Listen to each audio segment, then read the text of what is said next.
اعوذ باللہ من الشیطان الرجیم بسم اللہ الرحمن الرحیم الحمد للہ رب العالمین.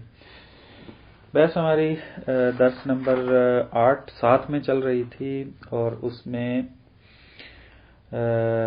مبحث الفاظ منطق میں کیوں بیان کیے جاتی ہے اس کی وضاحت کر دی تھی، اور پھر مقدمے کے طور پہ یہ عرض کیا تھا کہ انسان اپنی زندگی میں 3 قسم کے جو ہے وہ حوضوں سے مرتبط ہے، عالم سے مرتبط ہے. ایک عالم خارج ہے، عالم ذہن ہے اور عالم زبان ہے. ویسے ہماری عالم ذہن تک پہنچی تھی. عالم ذہن کے مختلف جو فعالیت و ایکٹیویٹی تھی وہ آپ کی خدمت میں عرض کر دی تھی. ویسے ہماری پہنچی تھی تجزیہ تجزیہ و ترکیب میں. تجزیہ ترکیب میں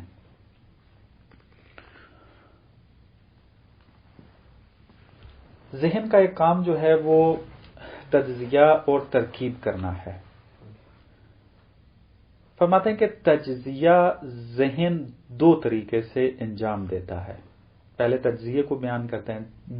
تجزیہ کا کیا مطلب ہے؟ جز کرنا. ترکیب کیا ہوتا ہے؟ جوڑنا. تجزیہ ہوتا ہے جز کر کے جدا کرنا. مثلا آ کے تجزیے میں انسان کیا کرتا ہے، انسان کا ذہن کیا کرتا ہے، وہ ایک تصور محسوس کو مختلف دوسرے محسوس صورتوں میں تبدیل کر دیتا ہے، تجزیہ کر دیتا ہے. یعنی آپ کے ذہن میں فقط ایک محسوس تصور تھا، لیکن آپ نے اس کی مدد سے کیا کر دیا، مختلف اور صورتوں کو نکال لیا، ایجاد کر دیا. مثلا آپ کے ذہن میں ماشین کا مفہوم تھا. ماشین یعنی گاڑی کا مفہوم تھا آپ کے ذہن میں. آپ نے پھر کیا کیا، اس گاڑی کے مفہوم کو لے کر اس کے مختلف جو پارٹس تھے اس کے اندر آپ نے اس کو کیا کر دیا، الگ الگ کر دیا. مثلا اس کو کہتے ہیں تجزیہ. مثلا گاڑی کو جدا کرنا مختلف پارٹس کے اندر، یہ کیا ہے، مختلف حصوں میں، اس کو تجزیہ کہتے ہیں.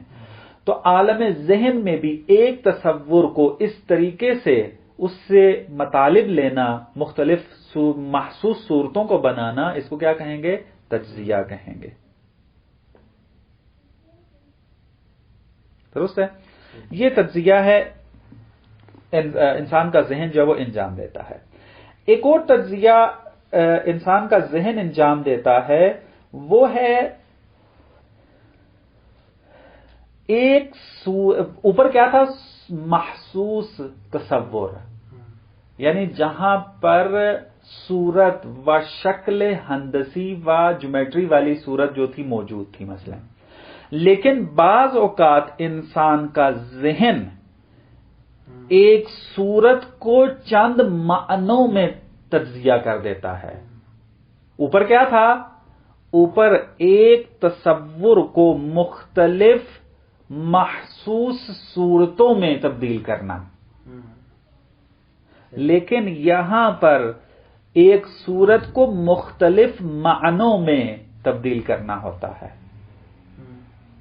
درست ہے؟ معنی جو ہے وہ محسوس نہیں ہوتا. محسوس سے مراد کیا ہے، یعنی اس کا وہ شکل وغیرہ ہونا اور اس قسم کا. اس کی مثال کیا ہے ہمارے پاس؟ اس کی مثال یہ دیتے ہیں کہ آپ مثلا خط کو تحلیل کرتے ہیں کہ خط جو ہے وہ کمیت رکھتا ہے، خط جو ہے وہ اتصال رکھتا ہے، خط جو ہے وہ طول رکھتا ہے. خط طول رکھتا ہے نا. خط کو اگر آپ ذہن میں رکھیں تو وہ بالکل ایک لمبی لائن ہوتی ہے کہ جس کو ہم خط کہتے ہیں.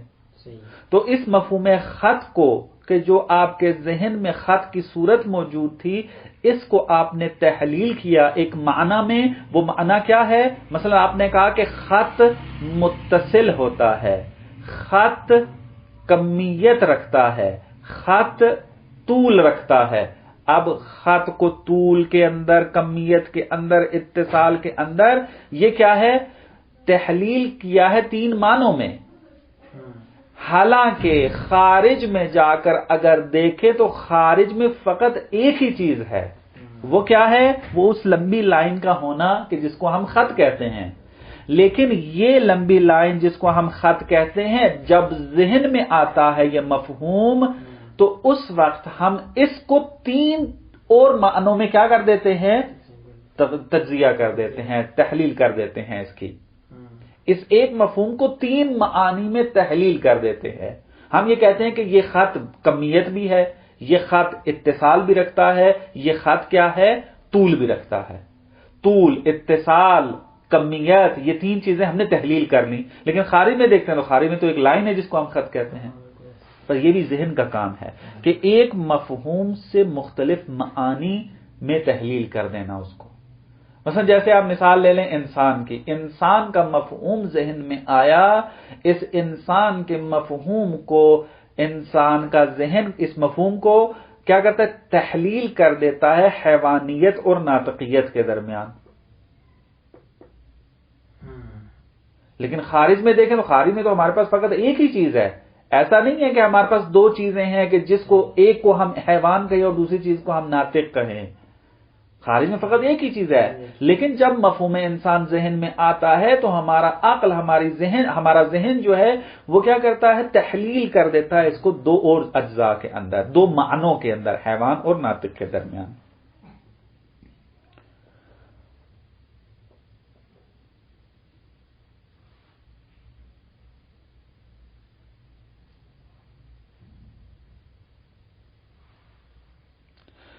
بس واضح؟ یہ تھا تجزیہ. پس تجزیہ 2 قسم کے انسان کا ذہن انجام دیتا ہے. ایک تصور محسوس کو دوسری محسوس صورتوں میں بدلنا. اس کی مثال دی تھی، مثلا گاڑی کا مفہوم آپ کے ذہن میں ہے تو آپ کیا کرتے ہیں؟ اس کو جدا جدا، اس کے جز کو جدا جدا کرتے ہیں. یہ تقریباً تجزیہ محسوس کا محسوس کی طرف ہے. اور ایک مرتبہ تجزیہ انسان کرتا ہے ایک صورت کا مختلف معانی کی طرف، نہ کہ محسوس صورتوں کی طرف، معانی کی طرف کرتا ہے. جیسے کہ مثال دی، خط کو تقسیم کر دینا یا تحلیل کر دینا، تقسیم نہیں ہوتا، تحلیل کر دینا کمیت کی طرف اور اتصال کی طرف اور طول کی طرف. اب آتے ہیں ترکیب، کیونکہ ہم نے کہا تھا کہ ذہن کا کام تجزیہ و ترکیب ہے. تجزیہ یعنی تحلیل، ترکیب یعنی وہ چند چیزوں کو لے کر ایک چیز بنا دینا، اس کو ترکیب کہتے ہیں. تو ترکیب بھی جو ہے وہ بھی 2 قسم کی ہے تقریباً، جس کو انسان کا ذہن انجام دیتا ہے. کیا کرتا ہے؟ مختلف محسوس صورتوں کو لے کر ایک چیز بنا دیتا ہے.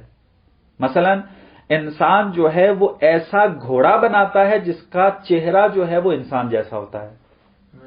اب یہ انسان کا ذہن قادر ہے ایسا کام کرنا ہے، ایسا کام کرے اور کرتا بھی ہے. مثلا ابھی آپ کو کہا جائے کہ ایسا تصور بنائیں تو آپ فوراً تصور بنا لیں گے. اب آپ نے کیا کیا ہے؟ صورت کے جو انسان کی آپ کے ذہن میں تھی، گھوڑا کے جو آپ کے ذہن میں موجود تھا مفہومی صورت میں، آپ نے ان دونوں کو لے کر جوڑ دیا اور ایک چیز بنا دی کہ چہرہ انسان کا ہے لیکن دھڑ اس کا کیا ہے؟ گھوڑے والا ہے. یہ ایک ترکیب ہے. دوسری ترکیب یہ ہے کہ چند محسوس معنوں کو اور غیر محسوس معنوں کو ایک دوسرے کے ساتھ ترکیب کر دینا، یعنی محسوس اور غیر محسوس معنوں کو ایک دوسرے کے ساتھ ملا دینا. مثلا محبت والدین کی، والدین محسوس ہیں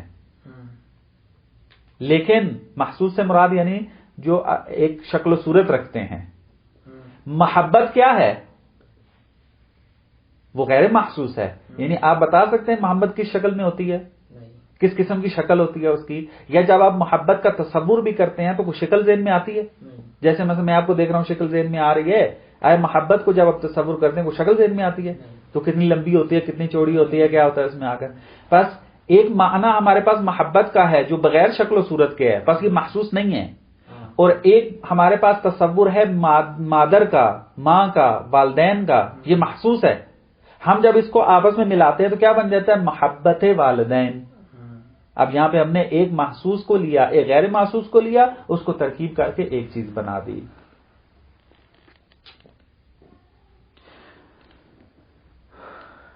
یہ جو ہے ترکیب دو قسم کی تھی. اب یہاں پر جو نقطہ ذکر کرتے ہیں وہ یہ کہ تجزیہ ہو یا ترکیب، یہ انسان کا ذہن قوہ متخیلہ کی مدد سے انجام دیتا ہے. تجزیہ و ترکیب کی جو فعالیت ہے، عمل جو انجام دیتا ہے تجزیہ و ترکیب کا، یہ کیا ہے؟ یہ قوہ متخیلہ کے ذریعے انجام دیا جاتا ہے. یعنی انسان میں ایک قوہ حافظہ ہے کہ جس کے ذریعے صورتوں کو حفظ کیا جاتا ہے، جیسا کہ کل آپ کی خدمت میں عرض کیا تھا. ایک انسان کے پاس قوہ متخیلہ ہے کہ جس کے ذریعے تجزیہ و ترکیب کرتا ہے. 10 سر والا انسان بنا دیتا ہے، ٹھیک ہے، گھوڑا انسان کے سر والا بنا دیتا ہے. مثلا مختلف چیزیں جو ہے بنانا اور تجزیہ کرنا، جیسے خط کو 3 حصوں میں تقسیم کرنا، انسان کو 2 حصوں میں تحلیل کرنا، تقسیم نہیں تحلیل کرنا. یہ جو تحلیل کرنا ہوتا ہے، یہ جو ترکیب کرنا ہوتا ہے، یہ قوہ متخیلہ کے ذریعے ہوتا ہے. بات واضح ہوگی یہاں تک؟ بس ہمارے پاس 3 مرحلے آئے: قوہ حسیہ، قوہ خیالیہ، قوہ متخیلہ. قوہ حسی کے ذریعے ہم صورتوں کو اخذ کرتے ہیں. جیسے مثلا میں نے آنکھ سے آپ کو دیکھ کر آپ کی صورت کو لے لیا، سونگ کر ایک چیز کو اپنے ذہن میں تصور بنا لیا، سن کے ایک چیز کو ایک تصور اپنے ذہن میں بنا لیا. یہ قوہ حسیہ کے ذریعے انسان کیا کرتا ہے؟ صورتوں کو کلیکٹ کرتا ہے، جمع کرتا ہے. قوہ خیال یہ ان صورتوں کو جو قوہ حسیہ کے ذریعے انسان کے پاس آ رہی ہوتی ہیں ان کو حفظ کرتا ہے. یعنی یہ گویا کہ کیا ہے؟ ان کا خزانہ دار ہے. وہ صورتیں آتی جاتی ہیں اور اس خزانے میں جمع ہوتی رہتی ہیں. قوہ حسیہ یا قوہ حسی یہ کیا ہیں؟ صورتوں کو کلیکٹ کرنے کا کام کرتی ہیں. قوہ حافظہ یہ کیا کرتی ہیں؟ یہ قوہ حافظہ جو ہے وہ ان صورتوں کو کہ جو حس کے ذریعے وارد ذہن ہوتی ہیں ان کو حفظ کرتی ہے، ان کی حفاظت کرتی ہے، ان کو جو ہے وہ کیا ہے؟ خزانہ داری کا حیثیت اختیار کرتی ہے، سنبھال کے رکھتی ہے ان کو. تیسری قوت ہمارے پاس آئی قوہ متخیلہ. قوہ متخیلہ آ کر قوہ حافظہ میں موجود صورتوں میں آ کر کیا کرنا شروع کر دیتی ہے؟ وہ تجزیہ و ترکیب کرنا شروع کر دیتی ہے. صورتوں کو لیتی ہے قوہ حافظہ سے اور پھر اپنے جو اس کو آرڈر ملتا ہے اس آرڈر کے مطابق کیا ہے؟ اس کو بنا دیا جاتا ہے. مثلا انسان جو خواب دیکھتا ہے، خواب میں مختلف صورتیں آتی ہیں، یہ کون انجام دیتا ہے؟ خواب والی صورتیں قوہ متخیلہ کرتی ہے. آپ نے دن میں جتنی صورتوں کو دیکھ کر اپنے ذہن میں قوہ حافظہ کے ذریعے محفوظ کیا تھا، رات کو آپ کے سونے کے بعد قوہ متخیلہ ان صورتوں کو لے کر مختلف صورتیں بنانا شروع کر دیتی ہے. لہذا آپ خواب دیکھتے ہیں. بات واضح؟ اب یہاں پر ایک نقطہ بیان کرتے ہیں، وہ یہ کہ سائنسدانوں نے یہ بات روشن کر دی ہے مختلف ایکسپیریمنٹس کے ذریعے، آزمائشوں کے ذریعے ٹیسٹ کر کے، کہ حس، خیال اور وہم یہ 3 ایسے مرحلے ہیں کہ جس میں انسان اور حیوان میں کوئی فرق نہیں ہے، مشترک ہیں. یعنی حس کا مرحلہ حیوان میں بھی ہے اور انسان میں بھی، خیال کا مرحلہ انسان میں بھی اور حیوان میں بھی. یعنی خیال، قوہ خیال حیوان کے پاس بھی ہے. کیسے؟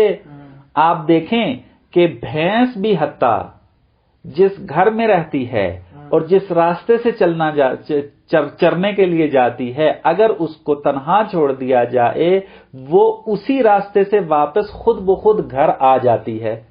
اس کا مطلب ہے کہ کچھ نہ کچھ تو اس کے ذہن میں حفظ تھا، حافظہ تھا اس کے اندر، تو وہ اس کے ذریعے آئیے. اگر اس کا حافظہ ہی نہ ہوتا، قوہ خیال نہ ہوتا اس کے پاس، تو وہ کبھی بھی اسی راستے سے پلٹ کر واپس نہ آ سکتی.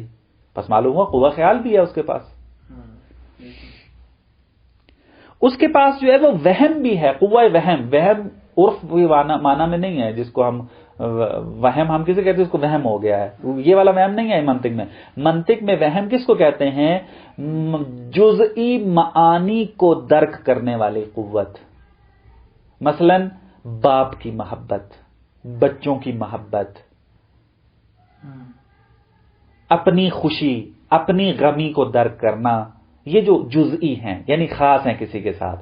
یعنی آپ محبت کی بات نہیں ہو رہی ہے، ماں کی محبت، محبت کی بات نہیں ہو رہی ہے، باپ کی محبت کی بات. یہ باپ کی محبت، بیٹے کی محبت، اولاد کی محبت، یا اسی طرح غمی کی، یہ جو جزئی معانی ہیں ان کو درک قوہ واہم کرتی ہے. قوہ واہمہ، اس کو واہم بھی کہتے ہیں، واہمہ بھی کہتے ہیں. تو آپ دیکھیں آیا جانوروں کے اندر قوہ واہم ہے یا نہیں ہے؟ ان کے بچوں کو چھیڑ کو تو دیکھیں، ان کو ماریں تو وہ کچھ نہیں کہتے ہیں، ان کے بچوں کو ہاتھ لگائے تو وہ مارنے کو دوڑتے ہیں. اس کا مطلب ہے کہ ان کے اندر قوہ واہمہ ہے، وہ اپنے بچوں کی محبت کو درک کرتی ہیں. جانور جو ہے وہ مثلا مائیں جو ہیں ان کی، یا اور بھی باپ جو ہیں ان کے. بس یہاں تک یہ مطلب واضح ہوا کہ یہ جو 3 مرحلے ہمارے لیے بنے تھے، یہ 3 مرحلے ایسے تھے کہ جس میں انسان اور حیوان میں کوئی فرق نہیں ہے، مشترک ہیں یہ. اب چوتھا مرحلہ جو آتا ہے اس میں انسان باقی حیوانوں سے، باقی جانداروں سے جدا ہو جاتا ہے، وہ ہے تفکر کا مرحلہ.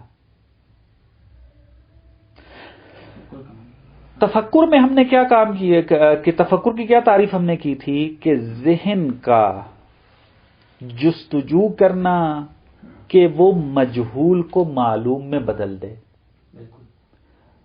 اس کو تفکر کہتے ہیں. ہم یہ تعریف فکر کی کر آئے ہیں.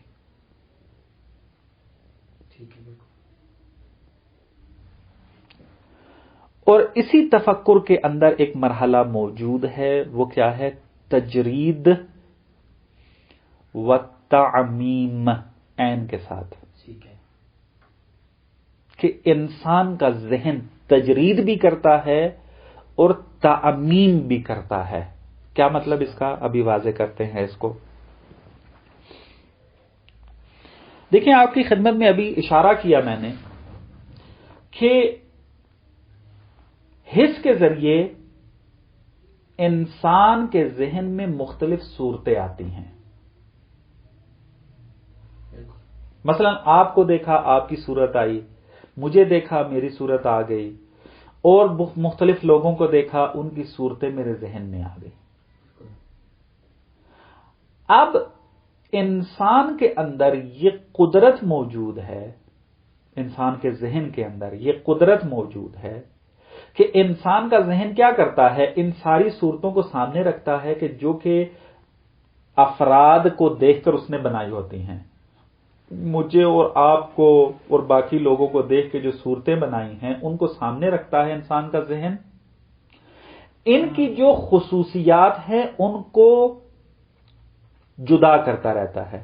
آپ کی یہ خصوصیت کیا تھی کہ آپ کا رنگ فرق کرتا ہے، آپ کا قد جو ہے وہ مخصوص ہے، آپ کا جو ہے مثلا طول، آپ جو ہیں وہ مثلا جسامت کے اعتبار سے دوسروں سے فرق کرتے ہیں. ان کو پکڑ کے جدا کرتا رہتا ہے.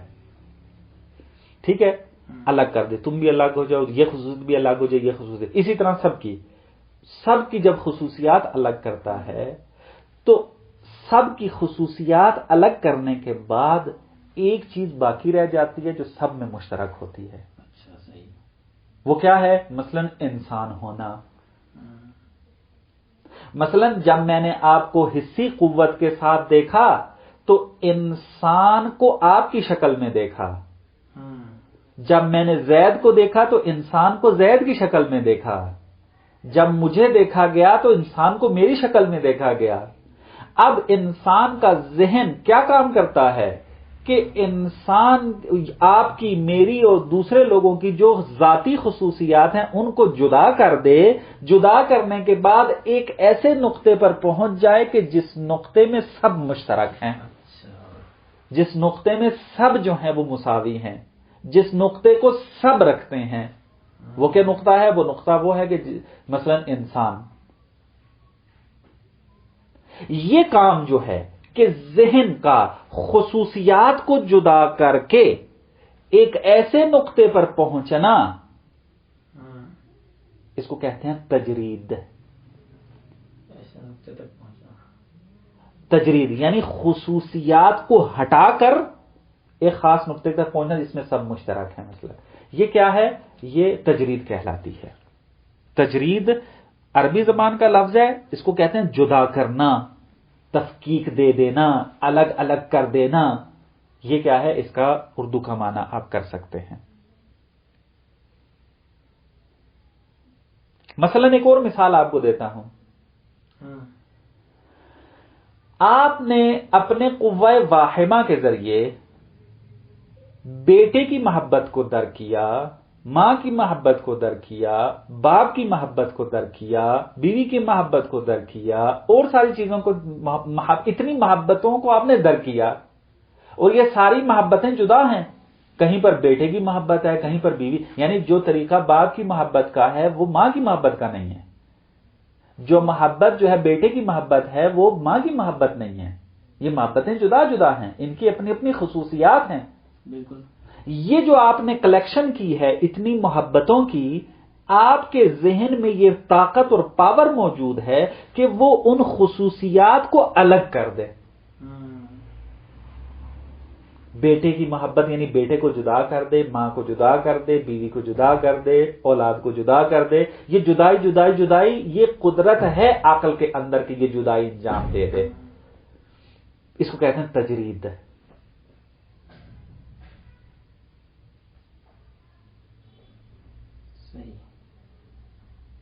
اس کے بعد مرحلہ آ جاتا ہے تعمیم کا. تعمیم کیا ہے؟ یعنی یہ تجرید کے بعد جو ہم ایک خاص نقطے تک پہنچے کہ جس میں سب شریک ہیں، ہم یہ کہہ دیتے ہیں کہ یہ مفہوم سب پر اطلاق ہوتا ہے. یہ تعمیم دے دی. صورت میں نے آپ سے لی تھی، صورت مجھ سے لی گئی ہے، صورت فلانے سے لی گئی ہے. وہ صورتیں فقط آپ پر، مجھ پر اور دوسروں پر صدق کرتی تھی. آپ کی صورت مجھ پہ صدق نہیں کرتی تھی، میری صورت آپ پر صدق نہیں کرتی تھی. درست ہے؟ صورتیں جو لی جا رہی تھی یہ جدا جدا ہے. آپ سے جو میں نے صورت لی ہے وہ آپ پر صدق کرتی ہے، میری جو صورت ہے وہ فقط مجھ پہ صدق کرے گی. اس کے اندر عمومیت نہیں پائی جاتی، شمولیت نہیں پائی جاتی. لیکن جب انسان کا ذہن ان خصوصیات کو جدا کر دیتا ہے اور ایسے نقطے تک پہنچتا ہے کہ جس نقطے میں سب مشترک ہیں، تو ہم یہ کہہ سکتے ہیں کہ انسان ایک ایسا مفہوم ہے کہ جو سب پر اطلاق ہوتا ہے، سب پر صدق کرتا ہے. یعنی مفہوم کلی تک پہنچنا.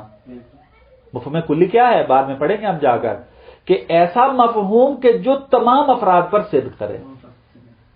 جب ہم نے صورت لی تھی اس وقت وہ فقط ایک بندے پر صدق کر رہی تھی، لیکن تجرید کرنے کے بعد ایسے مفہوم تک پہنچے ہم کہ جو سب پر صدق کرتا ہے. پس تجرید کا نتیجہ کیا نکلتا ہے؟ تعمیم. یعنی کیا؟ مفہوم کلی تک پہنچنا، ایسے مفہوم تک دسترسی حاصل کرنا کہ جو مفہوم اپنے تمام افراد پر صدق کرتا ہو. بات واضح ہوئی ہے؟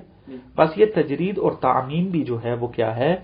عقل و ذہن کا کام ہے.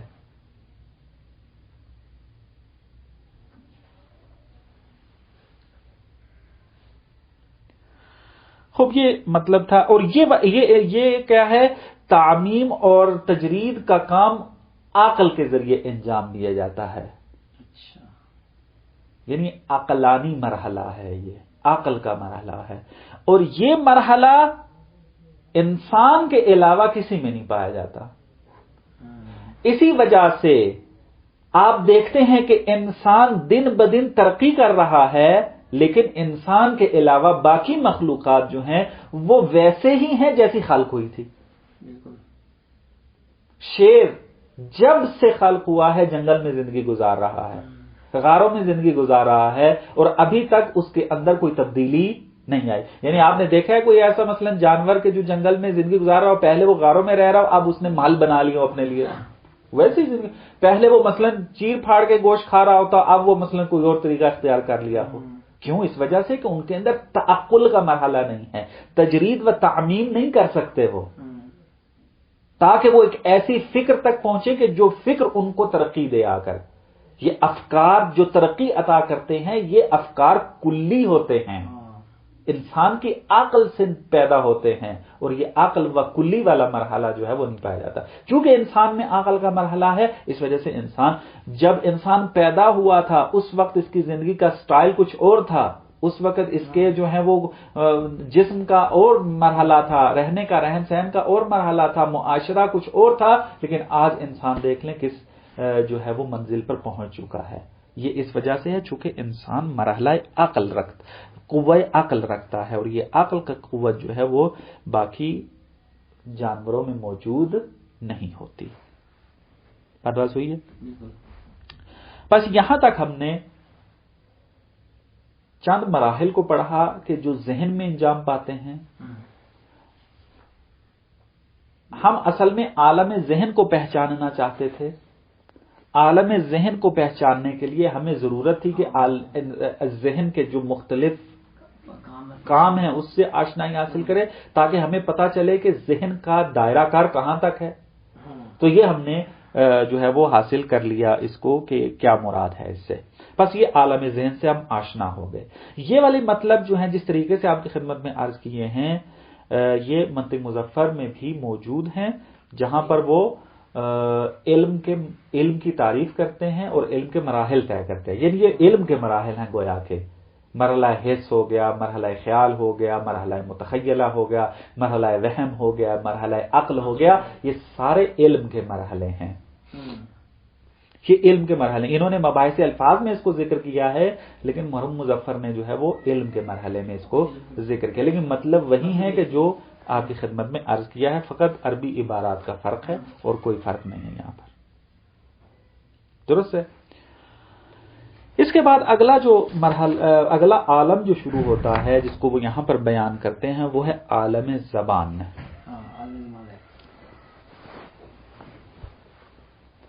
یہاں تک ہم نے یہ بات پڑھی کہ انسان کچھ موجودات ایسے ہیں جو خارج میں ہیں اور کچھ معلومات ایسی ہیں کہ جو ذہن میں ہیں، یہی پڑھا ابھی تک ہم نے۔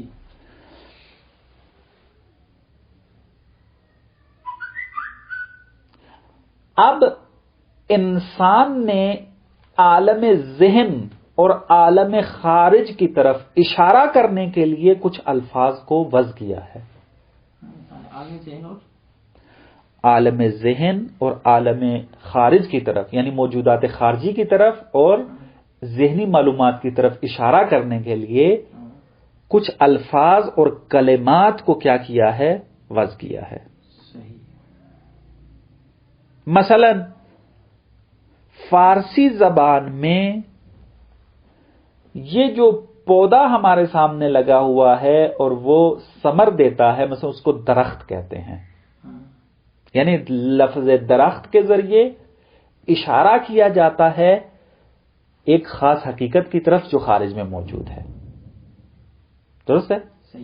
مثلا انگلش میں اگر آ جائیں تو اسی کو ٹری کہہ دیں گے، عربی میں چلے جائیں تو اسی کو شجر کہہ دیں گے، حقیقت ایک ہی ہے، لیکن ہر زبان والے نے اس حقیقت کی طرف اشارہ کرنے کے لیے ایک خاص لفظ وضع کیا ہوا ہے۔ کوئی اس کو درخت کہہ رہا ہے، کوئی اس کو ٹری کہہ رہا ہے، کوئی اس کو شجر کہہ رہا ہے، اور مختلف زبان والے بھی مختلف نام رکھتے ہوں گے اس کے۔ اب یہ لفظ کہ جس کے ذریعے جو ہے وہ اشارہ کیا جاتا ہے موجودات خارجی کی طرف اور موجودات ذہنی کی طرف، اس لفظ کو وجود لفظی کہا جاتا ہے۔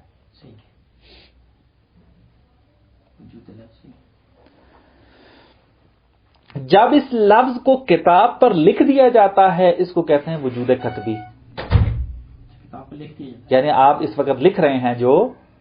یہ الفاظ کا کتبی وجود ہے، وجود کتاب. اور جو میں بول رہا ہوں وجود یہ وجود کا لفظی عالم ہے. مثلا وجود لفظی ہے، یہ کلمات کا وجود لفظی ہے نا، شفاہی ہے. یہ جو میں بول رہا ہوں وہ کیا ہے؟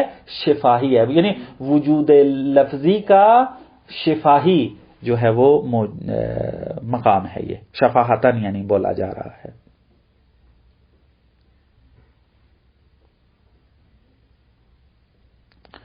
فرماتے ہیں کہ عالم زبان عالم ذہن اور عالم خارج کے ساتھ ارتباط رکھتا ہے.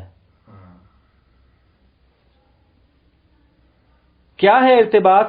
ارتباط ہے دلالت و حکایت کا. یعنی اگر اس کو میں سادہ کر کے بیان کروں وہ یہ ہے کہ عالم زبان عالم ذہن اور عالم خارجی کے ساتھ رشتہ داری رکھتا ہے. رشتہ داری کیا ہے اس کی؟ دلالت کی، حکایت کی. یعنی عالم زبان حکایت کرتا ہے، دلالت کرتا ہے عالم ذہن کے اوپر بھی اور عالم خارج کے اوپر بھی. مثلا لفظ درخت، اس کے اندر صلاحیت ہے کہ وہ آپ کے ذہنی مفہوم کی طرف بھی اشارہ کرے اور جو خارج میں حقیقت موجود ہے اس کی طرف بھی اشارہ کر دے. پس لفظ کا اشارہ کرنا خارجی حقیقت کے اوپر یا ذہنی حقیقت کے اوپر اس کو کہتے ہیں دلالت یا حکایت. کہ دلالت کی بحث ہم اس کے فوراً بعد جو ہے وہ پڑھیں گے، وہاں پر میں اس کی تفصیل زیادہ دوں گا. یہاں ابھی اسی بات پر اکتفا کر لیتے ہیں. پس جو ہے لفظ کتاب صورت چاہے وہ شفاہی صورت میں ہو یا کتبی صورت میں ہو، یہ ذہنی کتاب سے بھی حکایت کرتی ہے اور خارجی کتاب سے بھی حکایت کرتی ہے. یعنی جیسے بھی لفظ کتاب میرے منہ سے نکلے گا تو یہ لفظ جو ہے وہ دلالت کر رہا ہے کہ میرے ذہن میں مفہوم کتاب ہے، اور جب یہ لفظ کتاب بولا جا رہا ہے تو یہ دلالت کر رہا ہے کہ خارج میں کوئی ایک حقیقت ہو سکتی ہے کہ جو کتاب نام کی ہے. پس یہاں پر لفظ کتاب دال کہلائے گا اور جس سے وہ حکایت کر رہا ہے اس کو مدلول کہیں گے. کہ اس کی وضاحت اب بعد والے چیپٹر میں زیادہ روشن طور پر آئے گی. الفاظ کا فائدہ کیا ہے؟ کیوں ہم الفاظ کی طرف جائیں؟ جب عالم وجود ہے، عالم ذہن ہے، تو پھر عالم زبان کی ہمیں کیا ضرورت ہے؟ 3 ضرورتیں ہمارے پاس موجود ہیں کہ جس کی وجہ سے مجبور ہیں ہم کہ ہم عالم ذہن کو ایجاد کریں. وہ کیا ہے؟ پہلا یہ کہ میں اپنے مفاہیم اور معانی کو دوسروں تک پہنچانا چاہتا ہوں. میں کیسے پہنچاؤں اگر الفاظ نہ ہو تو؟ یعنی اس وقت جو کچھ میں نے یاد کیا ہوا ہے، علم سیکھا ہوا ہے، میں اگر منتقل کرنا چاہتا ہوں آپ کی طرف، میرے پاس چارہ کار نہیں ہے کہ میں الفاظ کا سہارا لوں. بغیر الفاظ کے میں آپ کو علم نہیں سکھا سکتا، اپنے مافی الضمیہ کو بیان نہیں کر سکتا آپ کے لیے. بس ایک فائدہ جو ہے وہ ہے اپنے معانی کو جو میرے ذہن میں موجود ہے دوسروں تک پہنچانا. اور دوسرا جو ہے دوسروں کے مقصود کو، دوسروں کے فہم کو، دوسروں کے معانی کو حاصل کرنا بھی جو ہے وہ الفاظ کے ذریعے ہے. اگر مجھے آپ اپنا مقصود بتانا چاہتے ہیں تو کس کے سہارا لیں گے؟ الفاظ کا. جس طریقے سے مجھے الفاظ کی ضرورت ہے اپنے مطالب بیان کرنے کے لیے، آپ کو بھی ضرورت ہے الفاظ کی اپنے مطالب کو بیان کرنے کے لیے دوسروں کو. بس اس وجہ سے الفاظ جو ہیں وہ ضروری ہیں. حتیٰ یہ بھی آپ کی خدمت میں عرض کیا تھا کہ انسان جب تنہائی میں بیٹھ کر تفکر کرتا ہے اور ایک مشکل کو حل کرنا چاہتا ہے تو وہ بھی الفاظ ہی کا سہارا لیتا ہے. یعنی مجہول کو معلوم بدلنے کے لیے جو انسان اپنے ذہن میں عمل انجام دیتا ہے مفاہیم کے اندر، وہ بھی تقریباً الفاظ ہی کا سہارا لیتا ہے. کیونکہ انسان جب تفکر اور معانی کی طرف پہنچتا ہے، معانی کے اندر گردش کرتا ہے، معانی کے اندر جو ہے وہ جستجو کرتا ہے، تو یہ جستجو بھی اس کی کیا ہوتی ہے؟ الفاظ کے ذریعے ہوتی ہے. بس الفاظ تفکر کرنے میں، مجہول کو معلوم میں بدلنے کے لیے الفاظ کی ضرورت ہے ہمیں، اس کے بغیر ہم جو ہے وہ نہیں کر سکتے۔